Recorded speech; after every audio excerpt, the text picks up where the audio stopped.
Very first time நான் வந்து கருத்தூசியோட video start பண்றேன்.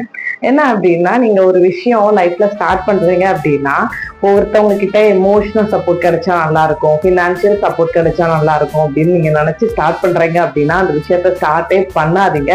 Because nobody is gonna help you until you believe in yourself. நீங்க உங்களை believe பண்ணாம மற்றவங்க மேல இப்படி ஒரு பிளைண்டா ஒரு பிலீவ் பண்ணிட்டு அதை ஸ்டார்ட் பண்ணாதீங்க. அண்ட் ஆல்சோ உங்க மேல நம்பிக்கை இருந்து நீங்க ஸ்டார்ட்டும் பண்ணிட்டீங்க, அது நல்லா போகலாம்னு நினைச்சு நெவர் குவிட் இட். பிகாஸ் ஏதோ ஒரு சில ஜீவன்கள் உங்களை நம்பி மோட்டிவேட் ஆகி அந்த விஷயத்த ட்ரை பண்ணியிருக்கலாம்.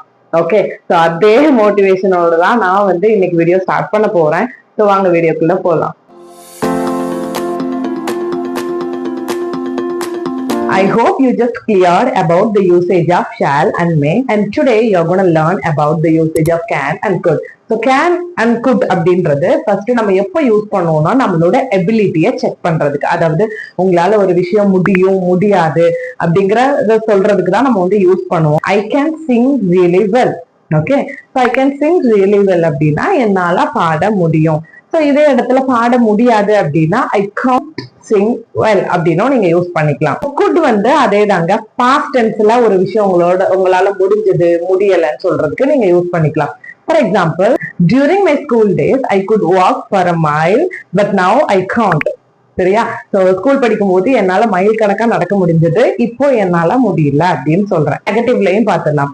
In the beginning I couldn't understand English, but after completing 2 months of course I can speak really well.